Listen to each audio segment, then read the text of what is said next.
Welcome to the Business Bites Podcast, the podcast for busy entrepreneurs. Whether you're an online entrepreneur or seeking after brick and mortar success, this podcast brings you quick bites of content so you can learn and grow anywhere you are. Now here's your host, Rachel Brainke. Hey guys, welcome to episode 98 of the Business Bites podcast. My name's Rachel Brainke, and today I'm joined by Lindsay Maloney. I am thrilled and stoked to have her. This is she comes from a place that not a lot of other guests have, and so I think she's going to bring some really unique, awesome insights into how introverts can grow their business. A little bio on her. She is a rapid transformational therapy practitioner. I'll let her explain that here in a little bit. She is a self-made business and success coach who specializes in teaching women how to start and scale their dream coaching businesses with simplicity and confidence. She believes that you guys should always choose to use your intuition to guide you as you grow your business. With her step-by-step, intuitive, and creative guidance, you're going to feel inspired to take her tips into action, push your business forward, and work with your dream clients. That's my goal too. She works with women who want to get unstuck and structure their brilliance into coaching businesses that are sustainable and financially exhilarating. I love that.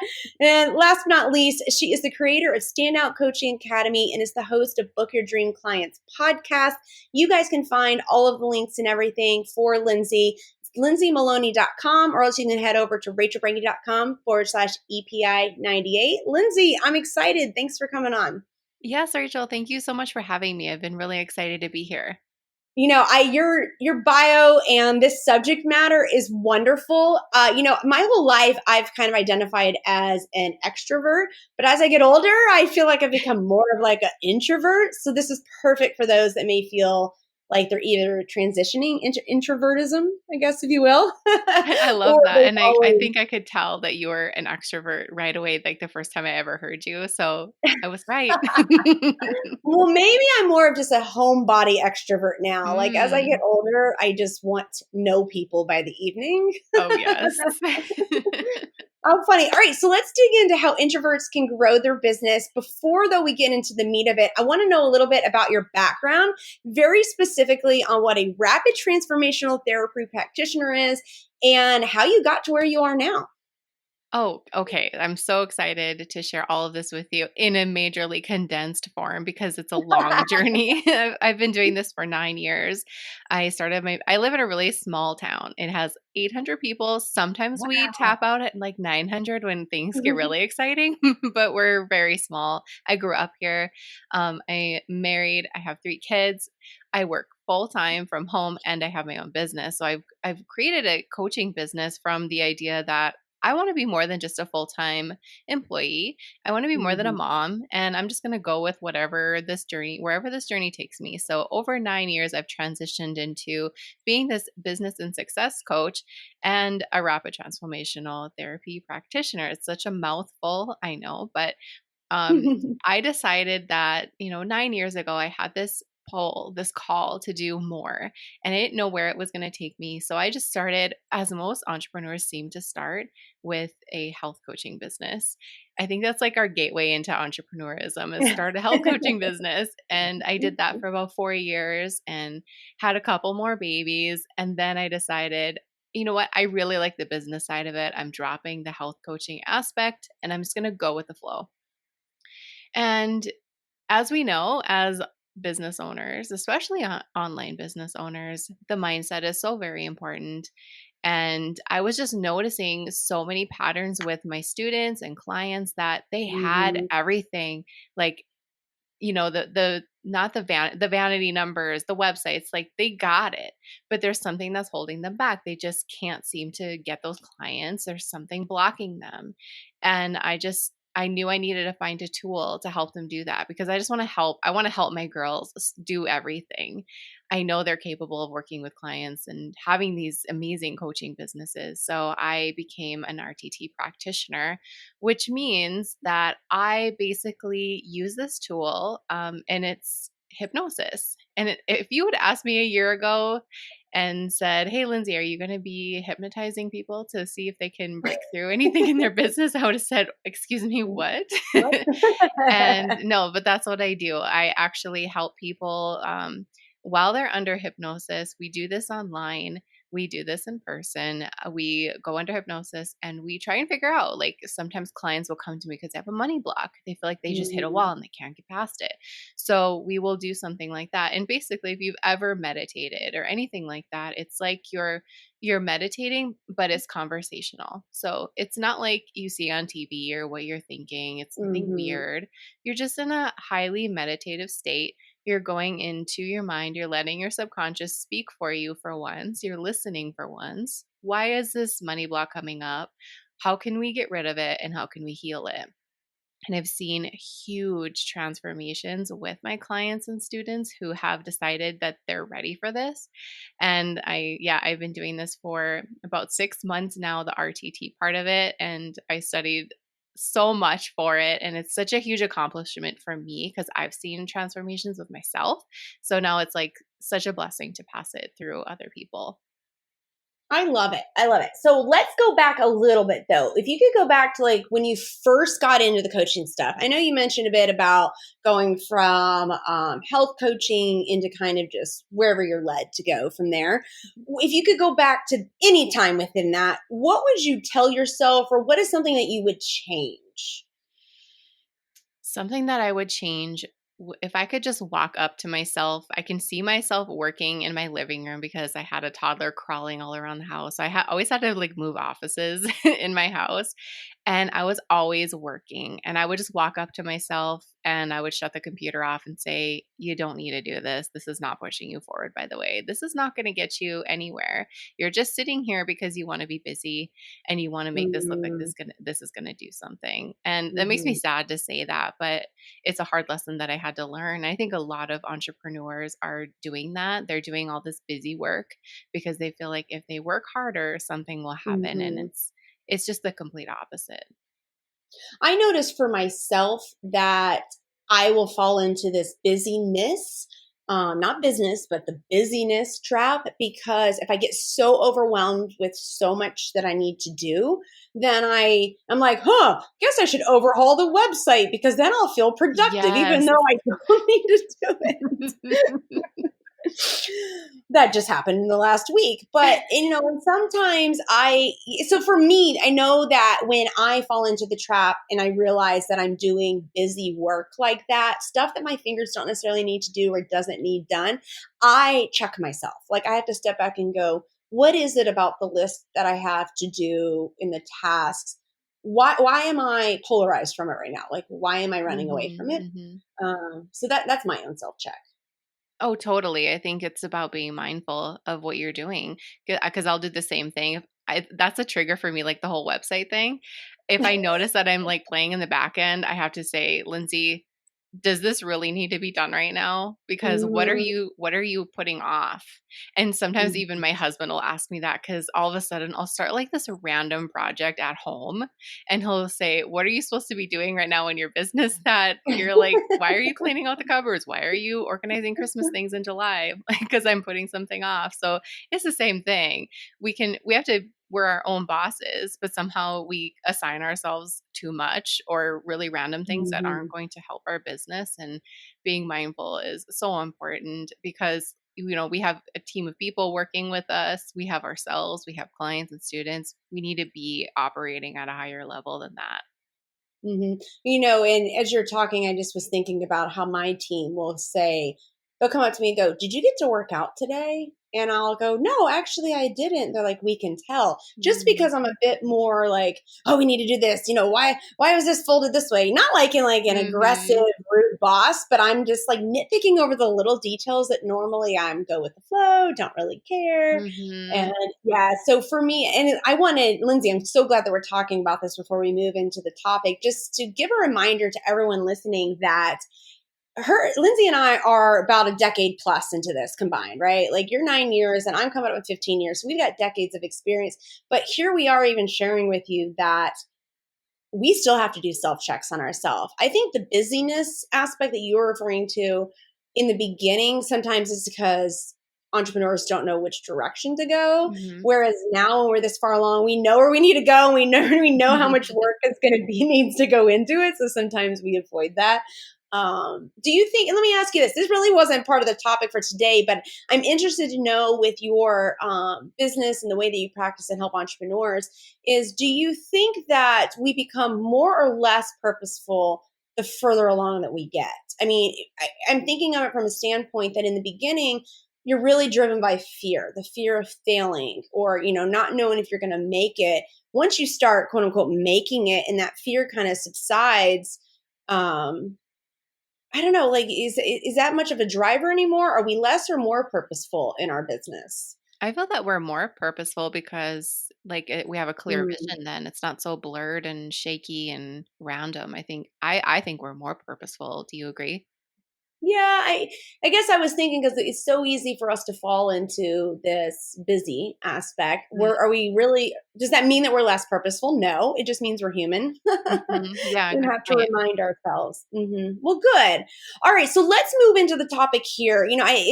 These two things that we've talked about so far. About being purposeful and the mindset and everything. I think it's even more important when it comes to introverts and how they can grow their business. So I want to hear some of your top tips of how you work with introverts so that because I feel like, and maybe because I'm an extrovert, I'm saying this, I feel like sometimes business and entrepreneurship's easier for extroverts than it is introverts. I really want to reach out and grab those introverts and help them either feel empowered. Well, I want them to feel empowered, but also to have action steps that they can take going forward to grow. Yeah, definitely. This is a really popular topic, and I feel I'm the definition of an introvert, and I really want to empower, like you said, the introverts to do this because Hmm. this space that we're in, online entrepreneurism, is perfect for introverts because introverts are operating at their best when they're comfortable. That's why introverts tend to stay in their comfort zones and it's really hard to pull them out. So like for me, I just want to stay home forever unless I can like go somewhere. Like I just would rather stay home. I'm a huge homebody. But the topic of working from home, I've worked from home for my corporate job for almost 15 years. So I feel like I was just really born at the exact time that I was supposed to be born because I don't think I can highly function outside of, a busy place or an office or whatever. Mhm. I did that. I'd rather be home. But when there is a person who has an idea for an online business and they see all these people, let's say, for example, like for you, Rachel, they see you, they can tell that you have a lot of energy and they're like, oh my gosh, I don't have that. I can't go online and Mhm. do this. And it's intimidating for them. So they stay hidden, but yet they have this dream that not everyone has. Not everyone wants to have this online business. It's not like Mhm. this is Mhm. common as much as it might feel. It's really important to acknowledge that dream that you have, that person that you look up to, and start walking towards her in a sense, and start walking that road. And the reason why introverts work so well is again because they're able to work from home and they're able Mhm. to do all the things on their own terms. One thing that I like to say is introverts have to be very conscious of what they do. And I think they already are because they already know they're an introvert. Because I remember the first time I ever heard that word, I was like, wow, that's me 100%. Like I finally felt like I wasn't weird or I wasn't sociable or I wasn't like, you know, my dad is like such a social person and he'd always say like you need to get out of the house and go meet people. I'm like, okay, first of all, where am I going to go? The post office? We live in a but I never I never felt connected with him in that way and I always felt like I was doing something wrong. And then when I finally realized, no, that's just who I am. I was like, okay, cool. I'm going to make this work for me. And I did. So I have something that I can do from home that makes me feel like I'm contributing on with a higher purpose, that I'm doing good for the world. I'm creating a ripple effect. I'm helping other women. So if you feel like there's something out there for you, go do it, go follow it, go see where it goes. But it's really important to be mindful of how you do it. You know what? I think it's interesting. I love the encouragement for introverts because as an extrovert, I've envied introverts. I always felt like they've come across as very smart and pensive and calculated and strategic. And with myself being an extrovert, the other part of that is also being throw caution to the wind. I am more of a risk taker. And I feel like both have their place in entrepreneurship. But if I sit back and look at some of the largest names and faces that are educators, that are guiding others, I would bet majority of them are actually introverts at heart. And so for me, I hope that encourages those that are listening. And I don't think it's necessarily right or wrong, whichever one you are. What you are getting at, Lindsay, is there is a place. As long as you have a mission and a calling and a decision to do something, there is a place. One of the things I talk about a lot on the Business Bites podcast, the most popular episode ever is episode 12, and it's called The Magic of a Client Avatar. But really what it digs into is the psychology of who you're going to attract. Who are you talking to? What is your unique selling proposition? And I think there's great power, introverts listening to this, in knowing that you can put your introversion and your characteristics into your entrepreneurship, whether it's online, in person. And if you want to attract other introverts, you can.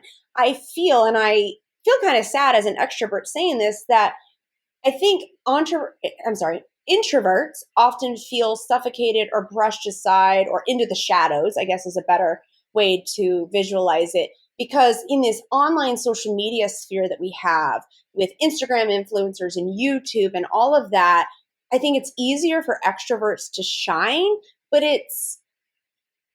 shining can only go so far. Like, you still have to back that up with knowledge and experience and hard work. I don't really know where I'm going with that. I guess just to be an encouragement and build on what you said, that if you have a plan, I think introverts are going to get it done better than extroverts. I feel like extroverts may have a shorter lifespan than introverts do. I don't know. I just think longevity in planning and strategy for introverts. Well, yeah, that's really an important way to look at it. I think everyone has to realize that who they are is just fine no matter what it is, right? It's all good. And that's why it's so important to be yourself online. I can't pretend to be Rachel, and Rachel can't pretend to be me, because it's not going to work. We're not going to attract our dream clients that way, because something's going to feel off. So a lot of times I will bring in a really big extrovert that wants to work with me, because they kind of need that balance. They need somebody to take them down a notch and kind of balance them out a little bit. And that happens a lot. Or I'll attract high introverts just like me, that they finally feel like somebody gets them. And the only reason that happens is because I'm open with who I am and how I operate and how I can function. And if I wasn't honest about that, I wouldn't have those amazing people in my life.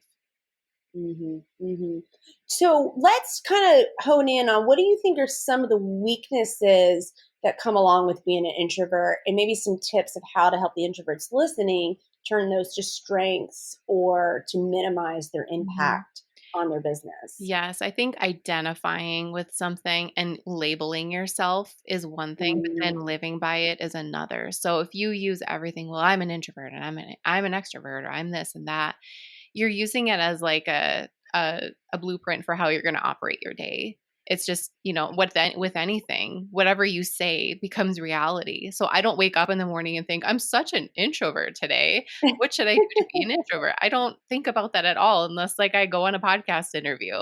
I don't think about it. I just do what is best for me. I don't do what is advised by, maybe a coach or a program that I'm in. I always tap into what's going to work best for me and how it's going to make me feel good. How is this going to make my business feel easy and fun? If it's not, then I'm not going to do it. But it's really important to not just identify with something, even with, illnesses, whatever. Don't identify with anything. Just be you, and then do whatever works best for you. So if you're feeling like you're off in your business, take note of what you're doing. Write down everything that you do every day, and then maybe like cross out the things that don't serve you. Do you need to do them at all? Or can you have somebody help you do them? Or how can you make it easy? Everything that feels like it's kind of off or unaligned, I always say, how can I make this easier for me?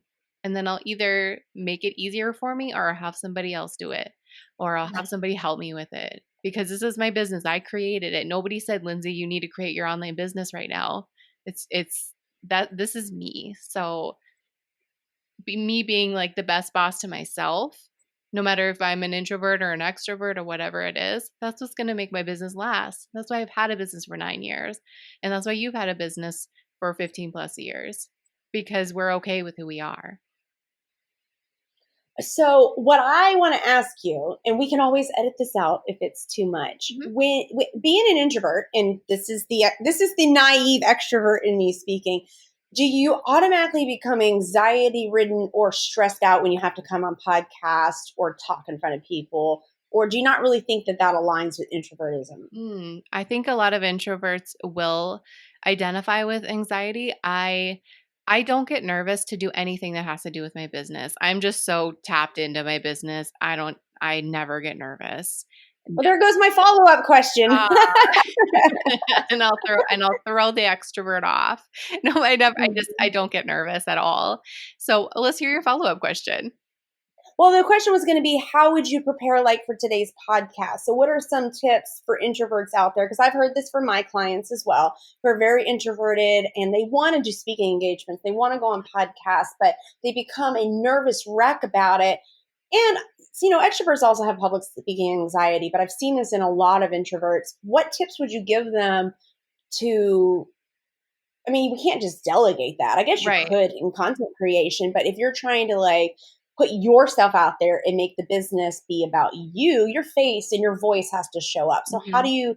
do you recommend introverts to work through that anxiety or apprehension of being in the public light? Yeah. So sometimes I'll notice that my mind isn't nervous, but I notice my body is a little bit nervous. I'll Mm. notice like I'm breathing a little bit shallower, or I'm like walking around the house trying to find something to do, and I'm just kind of all over the place. And then I really have to just stop myself and just do some breathing exercises. Breathing is really important, but then doing like three big deep inhales and exhales before I do something. Like even when I came on with you, I always do that because it kind of helps my body calm down a little bit, even though I didn't even Mhm. realize my body might have been a little bit elevated.